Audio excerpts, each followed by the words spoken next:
হযরত ইয়াকুব আলাইহিস সালাতু ওয়াস সালাম সম্পর্কে বর্ণিত আছে, আম কুনতুম শুহাদা ইয হাদারা ইয়াকুবাল মাউত ইয ক্বালা লিবানিহি মা তা'বুদুনা মিন বাদি ক্বালু না'বুদু ইলাহাকা ওয়া ইলাহা আবাইকা ইব্রাহিম ওয়া ইসমাঈল ওয়া ইসহাক ইলাহাও ওয়াহিদা।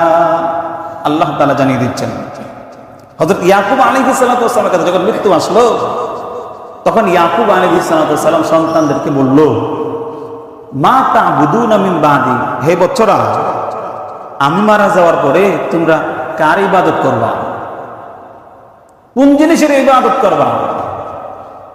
সন্তানরা উত্তর দিচ্ছে, ক্বালু না'বুদু ইলাহাকা ওয়া ইলাহা আবাইকা ইব্রাহিম ওয়া ইসমাঈল ওয়া ইসহাক। হে পিতা, আপনি মারা যাওয়ার পরে আপনার ইলাহ, আপনার রবের ইবাদত করব, এবং আপনার পূর্বপুরুষ হযরত ইব্রাহিম আলাইহিস সালাম, হযরত ইসমাঈল আলাইহিস সালাতু ওয়াস সালাম এবং হযরত ইসহাকের রবের ইবাদত করব। ইলাহু ওয়াহিদা, আর ইব্রাহিম এবং ইসমাঈল এবং ইসহাক এদের ইলাহ হলো এক ইলাহ।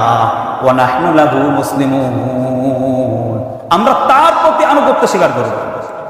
আমার বন্ধুগণ, আমরা যখন মৃত্যুর কাছাকাছি বয়সে উপনীত হই, দিন যত যায়, বয়স যত বৃদ্ধি পায়, আমরা আমাদের সন্তানদেরকে দুনিয়াবী জীবন কিভাবে সুখময় হবে, দুনিয়ার জীবন কিভাবে পরিচালনা করবে, কারো কাছে যেন হাত না পাতা লাগে, কারো দুয়ারে যেন যাওয়া না লাগে, যত পথ এবং পদ্ধতি আছে, যত ব্যবস্থাপনা আছে, যত ইন্স্যুরেন্স আছে, সব কিছুরই ব্যবস্থা আমরা মাথার গাম পায়ে ফেলে করে যাই।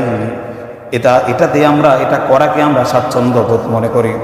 অথচ আম্বিয়া আলাইহিস সালামদের উদ্দেশ্য ছিল, তাদের জীবন ছিল, তাদের ইচ্ছা ছিল, আমি মারা যাওয়ার পরে আমার সন্তান কার ইবাদত করবে, আমার সন্তান কি কখনো শিরকের মধ্যে লিপ্ত হবে কিনা, আমার সন্তান কি আল্লাহর সাথে অবাধ্যতা করবে কিনা, এটা নিয়ে সন্তানদেরকে নসিহত করা যে আমার সন্তান যেন মৃত্যুবরণ করার পর আল্লাহর সাথে শিরকি কোনো কর্মকাণ্ডে লিপ্ত না হয়, এটাকে তারা স্বাচ্ছন্দ্যবোধ মনে করতেন। আমাদের স্বাচ্ছন্দ্যবোধ আর আম্বিয়া আলাইহিস সালামদের স্বাচ্ছন্দ্যবোধটা একটু বিবেচনা করেন।